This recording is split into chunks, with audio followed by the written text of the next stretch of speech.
If you look at India, one of the interesting things, and I've been researching this for a while, just watching any learning platform you put out, any company, and I'm sure the others would agree with me, the Indian associates tend to pick up the skills very fast. A specific knowledge about, the way how an industry runs, we still see a large gap from the readily available talent. The skills which we talk about, this prompt engineering, AI ethicist is what we were looking for now. And they're not available in the market, and you have to get them done.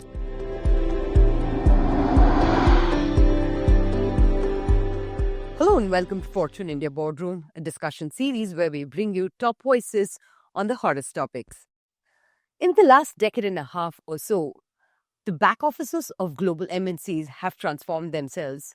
They're today global capability centers, bringing cutting-edge R&D and innovation for their parent entities. Joining me today are three very special guests. Lalitha, we'll start with you. Could you take us through the scope and also how the evolution of JLR's technology center in India has happened over the years, and in terms of the changes that you have seen here, how has it sort of reflected on the parent entity?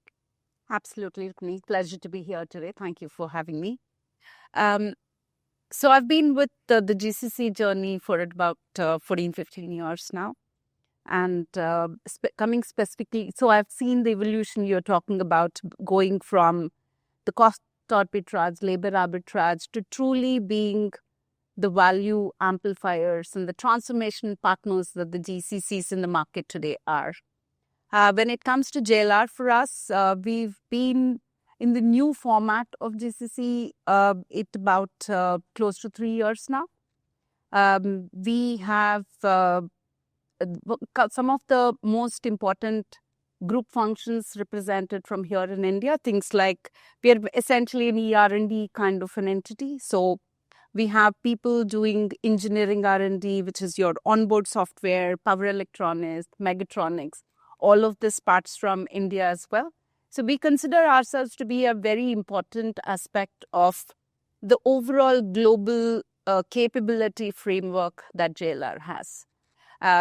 So we close to about 1,000 people spread across Bangalore, Pune, and a small team in Mumbai as well. So we work with the partner ecosystem as well as have in-house capabilities. Lovely. Vijay, Fidelity has sort of been around for close to 2 decades in India. If you can probably run us through in terms of the role and also the value addition that is being created today versus, say, about a decade ago, how's that transformation taken place inside Fidelity? Yeah, thank you, Rukmini, and happy to be here with these distinguished leaders.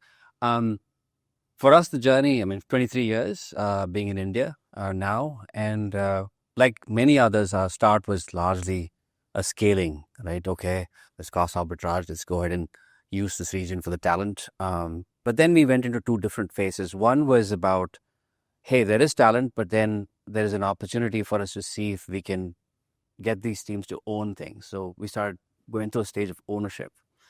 And then today we are at this value creation journey, right? Wherein you're moving away from linear growth patterns to more creating value.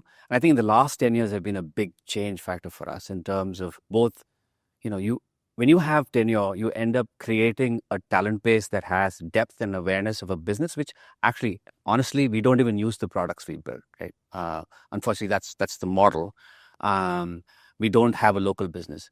So it takes time to build that capital over time. And that's what we've been able to do over these 2 decades. And therefore, now we're in a journey where it's a more value generation piece. We're about 7,000 people now across 2 sites. We have 2 sites in Bangalore, which is about 5,000 people, and another site in Chennai with about 2,000 people. And our work goes across technology, analytics and data science, and some amount of operations, and then the corporate functions too. So I think the last 10 years have been very critical for us in terms of using the depth and knowledge to actually elevate our journey from just delivering things to actually value creation. Got it. Debasis, also, it's not just, you're heading GCCs not just in India, but also in Costa Rica and South Africa for TransUnion. Could you sort of run us through perhaps how different GCCs are today perhaps functioning across globe, and if you can also, say what stands out when it comes to India. Okay, so looking at GCCs in India, right, we have been seeing it's an important buzzword these days. Over the last 4 decades or so, the story has been about how GCC have increased from a few handful of them in the early 90s to today almost 1,700 GCCs and almost 60 billion revenue and still going strong, right? But to me, the real story is over this period, how GCCs have been able to convert themselves from the positioning of cost efficiency players to more of being a part of the enterprise transformation, enterprise strategy, and of course, how they are being integrated to the part of the organization, right? I mean, today, if you look at a lot of organizations are in the midst of transformation. Every single organization, either it is already there or it'll come into it. So when I look at GCC TransUnion from that angle, we are actually an information insights company, and we enable trust over by ensuring as a credit report agency for the last 50 years. Now, what we have done is we had gone for a network of GCCs, primarily if you look at today's operational complexity, with all the geopolitics, with all the ability to tap into the talent which is remote, hybrid, we felt like if you have a network of GCCs and every region will have their advantages and you tap into those advantages, then your operating model will be truly a global model. So we started with India. We have grown 4 centers here in India, almost 30% of our enterprise workforce. We extended into Costa Rica and South Africa. One unique thing we have is we have an entirely virtual GCC in South Africa, 100%. And that's again driven by how you drive operational aspects. So the difference, I will say, it's complementing what you have in India, which is technological strength.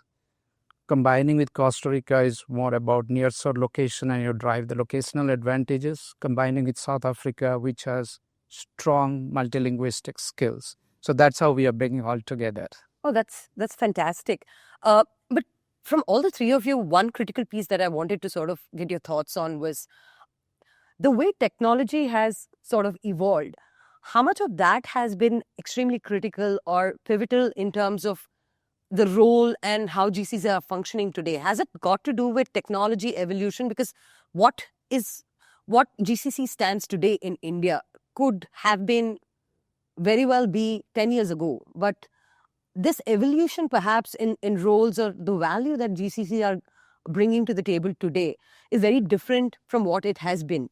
So how much do you see technology as a critical piece for having helped India centers to add value? And also, what are some of the other things that you think have the factors that have led to India's GCC rise? Okay. I think tech is definitely an enabler. There's no questions about it, right? But having said that, it's not just the tech story alone. It is the whole, of course, COVID has been a level playing field for many people, organizations who have not been comfortable with having work remotely done. It's a lot more normal after post-COVID scenarios. But I think the biggest part of why India is picking up, in terms, especially from a GCC point of view, is all got to do with the talent. When I say talent, if you pick any of the headquarters, and if you look at in headquarters, if you look at the domain skills, what is required to perform a function or a process or a tech, it's pretty specific. Maybe that is one of the biggest, that company would be one of the biggest companies in that area. But when it comes to places like India, you pick up retail companies. There are 14, 15 retail companies in probably Manyata alone. Banking sectors. So there is so many peer companies which you may or may not have access to in your headquarters. From a talent point of view, is something that is abundantly available here. So as he rightly said, most organizations are going through this transformation, And in this transformation journey, it could be digital transformation, it could be functional transformation, whatever you do, there are people available because of the 20, 30 years of GCC, presence in India. You get the kind of the talent, not only pick a banking sector, not only from that, it could be, if you look at retail, it could be merchandising, who've gone through this transformation wave in other companies. And they're bringing in the knowledge, which is making your time to market time faster in terms of achieving the best out of your transformations. So it is definitely tech, but tech coupled with your functional expertise, your domain expertise of doing it in other organization. And second point is, whether we like it or not, most headquarters are siloed. When I say siloed, they're used to working within a particular vertical, within a particular function. In GCC, it is far more end-to-end because we have such a large crowd located in one building. You have 5,000 people who are working across functions sitting together. So the ability to connect the tech to the users or to the people who are going to use it for the customers are far more stronger here in India. That is really sweetening the deal for us in terms of why the sudden surge or concentration of GCCs in India. Vijay, from a Fidelity standpoint, what has been the biggest takeaway for you? Has talent or technology that has actually led to the evolution of the value that is getting created, and also some sense around the talent itself, how that has evolved? What kind of people have gotten into Fidelity in the last 10 years who weren't existing before that? Okay. So Rukmini, I'll say this, that if you look back at and the amount of change that's happening, right? Over the last 10 years, the rate of change on technology, stack, and even in terms of inherent risk, right? Whether it's regulatory compliances, whether it is cybersecurity needs, the amount of change is so much that the ability for a team to quickly pick up and change your ecosystem, be ready to handle that, becomes very critical. If you look at India, one of the interesting things, and I've been researching this for a while, just watching any learning platform you put out, any company, and I'm sure the others would agree with me, the Indian associates tend to pick up the skills very fast. They take up to new technology, take up to new skills, etc. The learnability quotient is very high. Absolutely. What that does is you have a ready pool of talent that is willing to pick up the next big thing and be effective almost close to immediately, which is a big part of why India becomes a very good ecosystem for handling the change and making the shift to the future. So if you look at the stories that most GCCs will tell you over time, is we are building the future. We are building the future of the firm. We are enabling the future of the business, etc. And that's primarily because of the talent that comes in, right? The other aspect that I'll also talk about, and it's a beautiful point you brought out, Lalitha, is the aspect of being a microcosm of all the businesses that exist. There is a lot of power. Our CEO says there's a lot of power in the intersections of our businesses.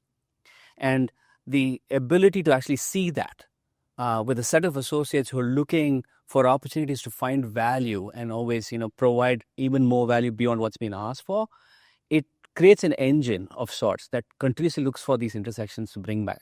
And I'll tell you this, that over the last 10 years, there are enough examples that have come out because of a set of associates sitting down saying, I see this, you see that, how can we make this different? And that's led to a lot of good innovation that's come back, valuable innovation with purpose. Let me also say this, you can't just randomly do high school projects, but you have to make sure it's relevant. And that's coming out of India. And add to the fact that if you look globally, the demand supply gap is the lowest in India, right? Every other country you can go to, yes, talent is available, but that demand supply gap is fairly higher. And we are able to cater that because we have a great ecosystem that builds a ready pool of talent on an annual basis. And all of us, I'm sure, have a good program to bring in entry-level talent, get them ready and move into the system. We have our own program we run every year. It actually, the hub for that is in Chennai. We bring in 150, 200 young engineers across Bangalore and Chennai into our Chennai facility. We put them through a training program, make them familiar with and almost immediately they're ready to jump in and start solving problems. Got it. Debasis, also perhaps, having GCCs in 3 different locations, being able to integrate this talent and get them to work together. What are some of the perhaps challenges that you might face, and also how difficult is this integration? And again, when it comes to the technology piece, how critical is it when you have to run GCCs out of, let's say, 3 different centers from a centralized perspective where, to the parent, all the 3 perhaps bringing certain value, but you need some sort of integration in between all these GCCs to deliver whatever has to be delivered to the client. Right. So when we look at having a network of locations and its advantages, there are also disadvantages, right? When we look at successful businesses, they are always spread over multiple locations. And the critical success factors, as we talked about, was more about talent, which we all talked about. It's more about, I will say, operational complexity. How do you address that? And it's more about leadership, right? And technology used to be an enabler. Technology was more about efficiency. Now, today, if we look at technology shapes business, technology is integral to enterprise strategy. It's a part of everything, right? If we look at AI. Now, to your point about the 3 locations, when we look at, for example, if I take operational complexity, yes, the geopolitical things and the regulatory constraints drive you to do across countries, right? So if you have a strong operating model principles, and we have one, for example, we have around the 4 C's, which I call it, about how do you control, how do you are able to create the capability, how do you build a culture, and how you ensure compliance, right? If it is integrated to the enterprise strategy and you have it in place, then there is clear accountability there. There is a clear definition or segregation of what is going to happen where. So you have that visibility. So that's how you address one of the challenges which we have. The second piece I will say is talent is always a challenge, what we talked about. Why it's a challenge? It can be your biggest advantage. It can be your biggest bottleneck, right? And in today's world for example, for us, we went through a sequential path of creating transaction related from the GCC to now becoming strategic, where we are driving most of the things, right, from here. Now, in that process, the skills which is required, the half-life of the skills is dramatically coming down, right? Is only 3 years. The skills which we talk about, this prompt engineering, AI ethicist is what we were looking for now. They're not available in the market, and you have to get them done. So you cannot go for hiring those skills from the market. You have to build it, right? So that's a big challenge which you have to drive through. The other piece with respect to talent is leadership, right? With the transformation which is coming right now, how do you get the leadership maturity in India? How do you get the leadership maturity which is same as in US, right? You cannot be integral if you are just having operational heads here. You have to create those transformation stories. You have to be able to see how you're getting a seat at the table because you have the domain capabilities here. So all this play out, right? So I think these are things which have positioned us pretty well in India, because if I look at TransUnion over the 6 years, we started with transaction-related stuff. We were doing modules, then we moved into how we do the product roadmaps. From there, we started doing platforms out from here.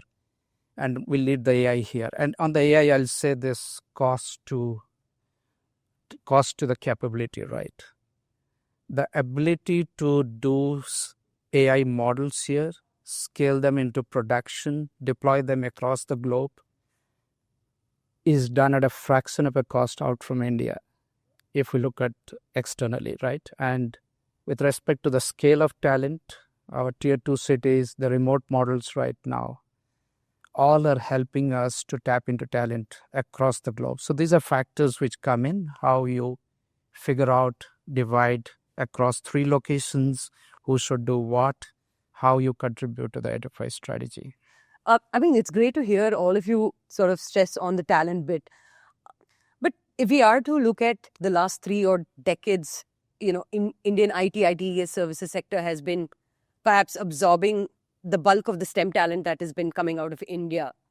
And now, given that GCCs are perhaps, neck to neck or shoulder to shoulder in this journey, how much of the readily available Indian ITES talent is sort of okay to the GCC sector? Is that talent good enough for you to absorb? And also, in terms of having that piece set, has it given the right kind of probably footing to the GCCs to scale on the talent that is available? I want to get thoughts for each of you, and perhaps from your own company standpoint, if that has helped in probably absorbing or helping you grow faster. I think wherever it is a pure tech kind of a thing, there has not been so much of difficulty in terms of absorbing talent. But I think wherever there is a domain expertise that is required, a specific knowledge about, the way how an industry runs, we still see a large gap from the readily available talent. So, of course, a lot of governments are waking up, and we keep having conversations with a lot of governments in terms of creating a consortium of companies and bringing them together to create, we're even talking about train the lecturers in the college in order for them to send the, more readily available workforce kind of thing.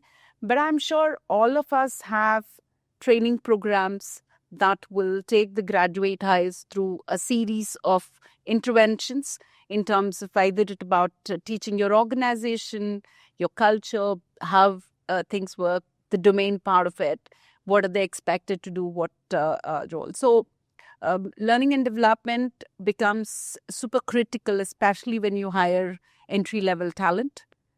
May not be as much in the lateral hires, but entry-level talent, it becomes extremely critical. Vijay, your thoughts on this? So I'll say this, that there's never a gap in terms of availability of talent. I think the gaps show up in terms of immediate applicability on the problem you're trying to solve. And that's natural. I mean, let's agree that there'll always be a gap. But there are two sides to it. One is technical skills. You can train for that. The other is soft skills. It takes a little more than training for that. There are cultural nuances to it. So I think somewhere in there, at an entry level, you can come in with great tech skills, pick up new skills, deliver. But as you get to a little more senior levels, the ability to stand up and not just be present in the room, but also represent what you have to say is a big aspect that sometimes we find there is a gap, right? And that's something you have to really invest a lot of time. There's a lot of self-reflection that needs to happen. And it's not just merely training, but actually getting in the job and figuring it out, trying out different things, etc. So, Vijay, when you're talking about the soft skill bit, is that more prevalent from, say, kids who are coming out of the tier 1 or tier 2 cities? And is that sort of a barrier when it comes to probably absorbing tier 2 talent? Is there some sort of, color that you can share on where is the gap largely that you're seeing? So I wouldn't say it's a tier 1 city or a tier 2 city problem, in all honesty, because what tends to happen is most of the campuses we go to get children from different parts of the country anyways, right? It's a very interesting set of cultures that come together to work. I think it's more to do with the fact that in our training ecosystem or our learning ecosystem, how much do you allow for the students to actually represent what they have to say versus just produce a result, right? So I think there is an aspect that we should talk about there. But I'll also say this on the applicability and coming into a workforce, etc. There are a couple of things I thought are good. So the apprenticeship program is a wonderful thing. Many of us are, contributing to a better cause to allow for some of these tier 2, tier 3 city associates to come in and actually get an experience working in an enterprise and take that back into their learning. That's one. We also went through a program where, when we started hiring off campus. Then we realized, we need to know them, they need to know us. So we do longer internships, and it's all internship-based hiring. So that way you get to feel for each other. Sometimes this is the place I want to be, or this may not be the place I want to be. So, you want to allow for that to happen. So we've changed the models in which we engage to help solve the problem, but it's not solved yet. It's a longer journey. And to your question on, is it a tier 2 problem or a tier 1? I don't think it's a tier 2, tier 1 problem. It is a genuine problem in terms of how our learning happens in our ecosystem. If I can just add to that, right? So when we talk about soft skills, it's not just about English, right? It's about, historically, I keep saying that as Asian culture, you have a problem saying no. Okay. And so it's about how do you interact with your headquarters? How do you take work? How do you give your opinions? Because when you have a problem of saying no, giving and taking feedback becomes extremely difficult, right? So soft skills, I'm sure what he's referring to is not just about verbal communication, but it is about the DNA of us as a country, and how do you make it work in this kind of environment? That becomes super critical as well. So, Debasis, having associates in 3 different regions, cultural alignment, and probably how much of the energy goes into really getting all these 3 different, people from 3 different countries to really work together? I think the way I look at it, right, from talent in 3 different regions, I remember the book by Ram Charan, Talent Wins. And I strongly believe in that. It's a book from the early 2000 days. So to me, you will have talent of different time which comes in. And after you bring in, what is more important is you have a very strong talent operating model within the organization, which should be consistent across the regions. Doesn't matter whether it's 4 centers, tier 2 cities, tier 1 cities, or different countries, right? And the key components of our talent operating model in TransUnion has been built around agility, one important thing, right? For example, if you look at today, the way the skills are changing, which we talk about, if I take cloud as an example, way back in 2022, when we were doing in the cloud transformation, we ran a hackathon for 12 quarters. 12 quarters? 12 quarters. Talking through very, very focused cloud security principles and how you migrate to the cloud. And we ran those hackathons in a gamification way across all locations, including not just GCCs, outside of the GCCs as well in the regions. And what it brought in a cloud literacy across the globe in a consistent way. So having an agile model where you are able to take that across the organization is one important thing we had seen. The second piece which we look at is accountability, because as GCCs are maturing and you go from being led to, from being driven or being led to actually leading, right? Accountability to outcomes is important. And we are trying to inculcate that culture of accountability within the organization. If I do this, what it means, how it is related to the business outcomes. That is what is defining a lot of our transformation, again, which is consistent, right? The third piece I will say, which has played out well, which is a glue for us, is connecting it to the purpose of the business, right? So for us in TransUnion, this whole building of people, reskilling, whether it's AI, anything, is all purpose-led. Where TransUnion is about creating financial inclusion. It's about how do you provide safe experiences for the customer by preventing fraud, by helping them all through, right? So when we integrate that to what they do and how they apply all the new skills which are coming, AI or how you are using data, right? That connects very strongly to what the skills are building, technology, accountability, which will play them in leadership, all those aspects. So it doesn't really matter from where we are getting the associates as long as they have the foundation skills in which country. Is the ability of building them into a consistent operating model where there are factors besides your basic skills, if you are able to bring in agility, if you are able to bring in some purpose into what you do, if you are able to get accountability, then you cannot differentiate between the three reasons. Yeah. Sure. Actually, that connects back to your initial question in terms of how was it evolved, right? So when I did my first Greenfield GCC, which is almost 12, 15 years ago, the most of my talent I've hired from service providers, including my first line leadership teams. In a service provider kind of an environment, you're very KPI driven without really worrying about what has been the end outcome. And you're always taught customer is always right. No questions asked. So you're more focused on meeting your SLAs and KPIs, and which is within the framework of a certain contract between the service providers and organization. And the leadership came with that kind of mindset, right? But when you move into a GCC, it's no longer about just KPIs and those kind of things, but it is about the focus heavily shifts in terms of accountability, in terms of everybody should be working towards, are we really making a difference to the end customer, right? There is no longer between headquarters and GCC, as long as I meet my objectives, don't care what happens to the company. It's no longer that kind of conversation, but it is about, are we able to create that transformation impact in the organization in order to either enhance customer experience or to contribute to the top line, bottom line of the organization. When you're looking at, moving up the value chain and leadership roles all being now based out of India, the talent pit in terms of a cost arbitrage, while the narrative has moved away from India being cost arbitrage center to actually delivering values.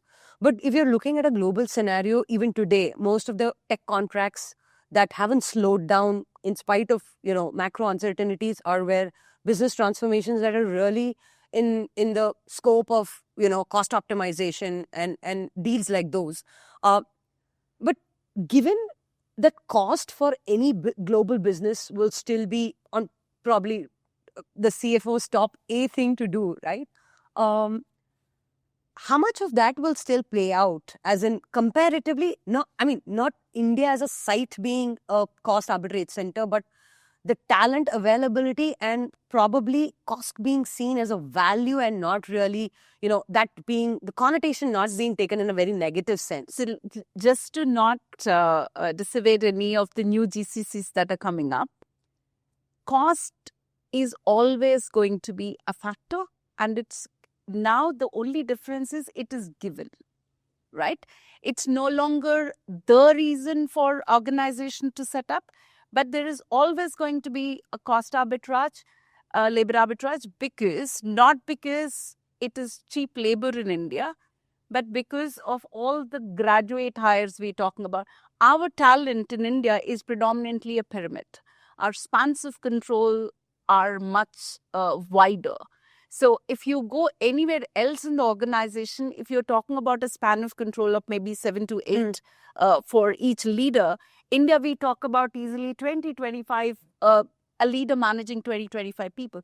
So your talent is a pyramid and your bottom is stronger where you're bringing a lot more grad hires. So at the top of the pyramid, not especially with the global roles coming into India, maybe we're more expansive than headquarters. But it's not just looking at it in layers and pieces, but when you look at the overall pyramid, your cost really gets evened out and the cost advantage will be there, hopefully will continue to be there, but the conversation is shifted from cost to value. Vijay, Debasis, do you think that cost arbitrage is something that we'll be able to sustain in the coming years? I'll answer it in two ways. One is if there's an endless pot of money, there's no need for a GCC. Let's be honest about it, right? But that's not the truth. The fact still remains that you're running on a extremely volatile market and you want to make sure you're still making inroads in terms of driving the future for your firm, etc. and you have a sitting great talent pool in this region, so let me tap into it. Okay, so cost arbitrage is going to be given no matter what, unless and until I think our economy becomes such a expensive economy that we can't afford to hire people here at the same levels we can today. That said, there are certain skills which will become almost similarly expensive for niche skills, not because it's an expensive skill. It's more to do with the fact of the impact that the individual is making, right? If you're directly touching the revenue lines of a company through the work that you do, yeah, you have to pay for that. There is a cost for it. I will also say this, that most of us at GCCs are also looking within our own portfolios to see, I've been doing this for a while. I think I can move back to a different region. I mean, you have the pleasure of 3 different regions to work with. I just have the US and Ireland and us, and we move things around to say, you know what, I want to shift from A to B, let's make it happen. And we continuously do that. And therefore, what's happening is, there is a cost angle to it, but sometimes the cost goes up because we move some things back to do a more valuable piece of work out of here. So it's a consistent move on. To your question again, will cost play a big part of it? It will. It will continue to play a big part of it. But there will be niche areas where the cost will not be the reason. It will be more the impact and the value generation. Yeah. So for me, cost is a very passionate topic, and I love it when I have discussions more with the headquarters and all, right? So initially, all of us know we started as a cost efficiency play, 30-40% of cost differential with arbitrage you make. Come 2010 or around that time, right? The conversation shifted from just a arbitrage, which I call is a cost to capability. So, okay, I save 30%, now we are talking capability, but you are diverting a portion of your cost with savings which you are doing to build capabilities, enhanced functions, whether it's analytics, whether it's technology, I'm using a portion of it and building capability. So the narrative was shifting, okay, we are creating capability, but the underlying theme is you have cost advantages, which you are repurposing to create capability. Now, today we look at, again, the paradigm shift is happening, which I look at it from the same angle. GCCs are actually balancing enterprises with respect to efficiency, with respect to agility, which we talked, with respect to operational, our network of GCCs, and I use this hypothesis with my folks always. So when we look at the cost right now, cost to agility, the ability to ramp up and ramp down the teams or change the skills. In India, you have an advantage to headquarters. So I'm moving a little bit of cost. I'm now more agile as an organization, which is required. Now, if I look at cost to innovation, my argument is I am able to secure a fund. With that, I'm able to do a lot of POCs on AI, a lot of conversion of transforming them into products at a fraction of the cost which can happen in US. So essentially the narrative is India is very strong in developing Gen AI capabilities, but actually cost is driving you because you are doing it at a fraction of the cost. Similarly, in terms of operational, because we have 4 regions, right, with all geopolitics and that happening, our centers are in India and Costa Rica. Now, I'm able to deploy resources in Costa Rica, which is a cost advantage to US and gives you the same time zone benefits. With all the regulations happening right now, I've seen some GCCs setting up in Poland and Mexico because the regulatory constraints in Mexico doesn't allow you to do work for other regions. So you can balance that. If I look internally now, costs, the same thing is playing out, right? Tier 2 cities. So the talent, the accountability, which I talked, and the purpose-led, all those things, the passion is more in tier 2 cities right now because of inherent advantages. Now, there is a cost factor there as well. So we say, okay, we are growing that, but what I was trying to say, cost will always play. Cost will play in different So the forms. cost within India, geography between the tier 1, tier 2, is that sort of now playing out a lot more predominantly Like, So it may not be one of your strategic parameters, but the way you look at it, right?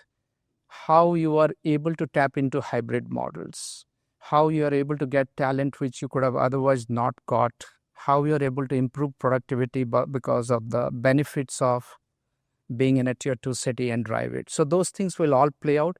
So you cannot everything quantify in terms of cost, but when you look at the overall operating model and you see, okay, I'm going higher in value chain, I'm going higher in capability, I'm going higher in terms of flexibility of doing from multiple places, underlying foundation is always cost. no, absolutely fantastic insights on talent. But that said, if I draw down on things that all the three of you have said, how do you, if we are getting the entry level talent and training them, what would this mean in 5 years from now? Where are these guys going to be really easier to ramp up in terms of the next gen technology? And what will happen to the current talent that you have if you have a better breed of newer talent that is going to be coming in? So the landscape in the next 5 years, especially with respect to talent, how do you see that move? So I think change is always constant, right? I think the technologies, as he rightly said, I think the shelf life is 3 years now. So that is the reason why investing in a very strong L&D internally, where you can constantly anticipate, be ready for what technologies your organization want to adopt, upskilling, reskilling, cross-skilling, whatever you call it, right? I think that is going to be super critical. And there is always going to be a churn, right? And if at all GCCs really give you that strategic, career advantage for people as well, because if you are working only in one particular vertical, your ability to move cross-functional or moving from a tech to a domain or from a domain to a tech, there's so much of conscious opportunities we try to create for our top talent. So that is what, of course, holds people staying. And at the same time, your ability to cross-pollinate and keep the learning going. I'll address it a little differently in terms of the fact that if you look at tenure talent, right? If you're in a very niche space, if you're in financial services, if you go into specific, let's say there's a bond, OMS, auto management, it's a very unique, very interesting industry that needs a lot of depth before you can say, here's how you can innovate and change things. And that only comes when you go through multiple cycles of understanding the business. And therefore, there is a lot of value in the tenure you bring specifically in a GCC, right? We're not shifting between, okay, I'm going to work for this and then work for that. Those days were there. And I think the IT services companies had to provide you that ability to switch. But in our case, it's about depth, right? So yes, the new talent that's coming in is very, their learnability is very high. They can pick up stuff and they want to push on the envelope, etc. But the true value is coming only when they get through the system for some time and understand. And they're doing it very well too. So what we're working on is kind of helping this multi-generational workforce have translation mechanisms to make sure that they both can endure the journey, right? It's like, any of you have teenage children, it's like a multi-generational home. You understand that sometimes we're all talking different languages. So in a workforce, similarly, you have so many different generations coming into work. You got to make sure your systems, like you said, in L&D function and other things, look at that very carefully to say, each of them have their value proposition and there's a place for it. And how do you intermingle that workforce and make it successful? Now, interestingly, we've also started seeing the first set of retirements happening from GCCs, right? Which, for the longest time, we only thought the public sector had retirements, but even GCCs, people are retiring from there. So there's an average tenure is what they've worked for 20 odd years. Yeah, 20 plus years in the company. And so there's so much of knowledge. And when they leave, it is a big drain for us. Yeah. So the ability to make sure that they are connected to the larger ecosystem and that knowledge is retained over time is super valuable. But given all the Gen AI stuff that is coming up and other stuff, we say learning is no longer just depth, but it is a T, right? So your ability to understand the domain, as rightfully said, which is probably not going to change. The technology around the domain is probably going to change. So having that core functional knowledge is important. But at the same time, with Gen AI, the roles are going to look so different because there are parts of it, machines are going to take over and do it. And it will give you analysis. But how do you work with that? How do you use it?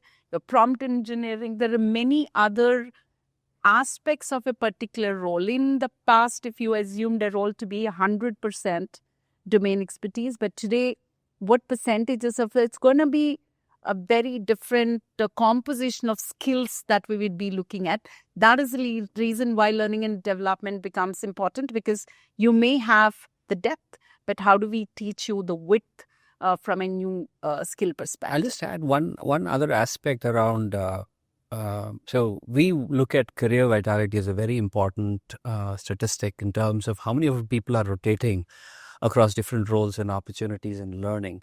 Because it's like I said in the beginning, there is power in the intersections. And you can only understand that value in the intersection when you've been across different businesses. So some of the senior talent, the other thing we also try to do is actively have a talent strategy that gives them opportunities to look across different businesses, because it really opens your eyes to, oh, I did this here, I'm doing this other thing somewhere else, and there's an opportunity. And that leads to, opportunities to create core and common components and reduce cost over time. All the different goals that you want to achieve suddenly start emerging. And also, let's be honest, when you're stuck in the same place, you have baggage for the longest time, you tend to believe that's the world, and then you move around and you see a very different world. So we allow that's a very active way to engage a tenured population also to go across, because there's value in that. And then imagine somebody coming in at an entry level, gets to work with someone who's tenured and then moves into a different business. It's a model through which you both learn and create value back in the home. Do you have people moving around your three centers? Yeah, no, that's a great point you made. And talent mobility is a big one for us. And I'm just talking about talent, right? The entry-level people coming in.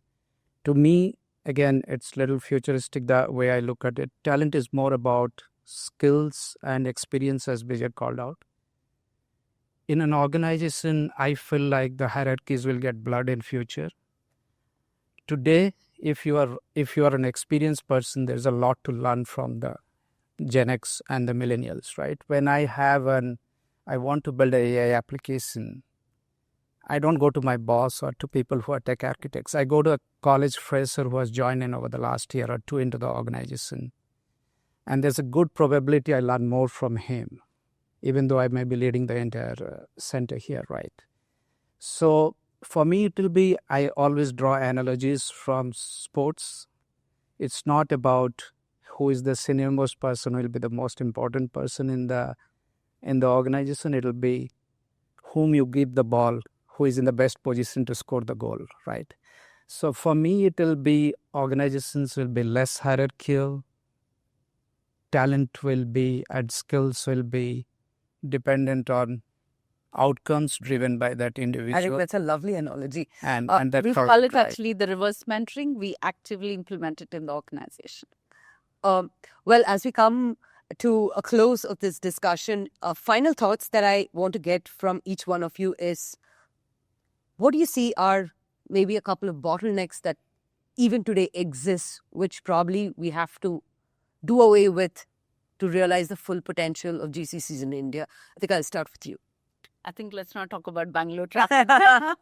No, I think from a bottleneck perspective, it's about our own limitations in terms of what percentage of accountability we would want to take, and how flexible are we in understanding and building that business intimacy and not looking at it beyond your metrics, beyond your scorecards, and keeping really the true end customer value and experience in mind.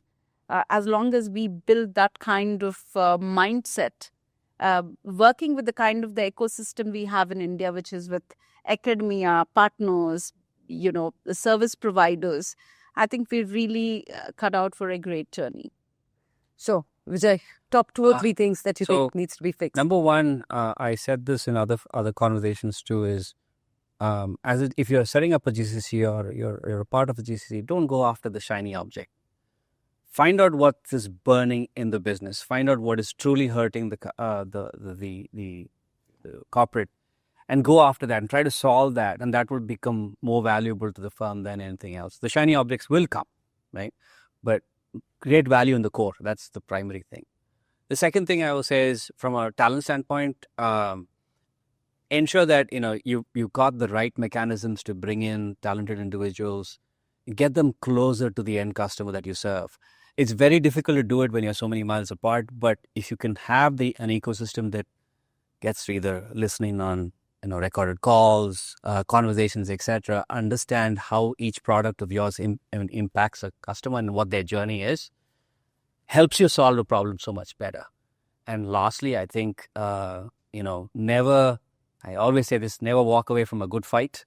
So if you see an opportunity to jump in and have an active dialogue and conversation with corporate on something that you see as an opportunity, jump in. Yeah.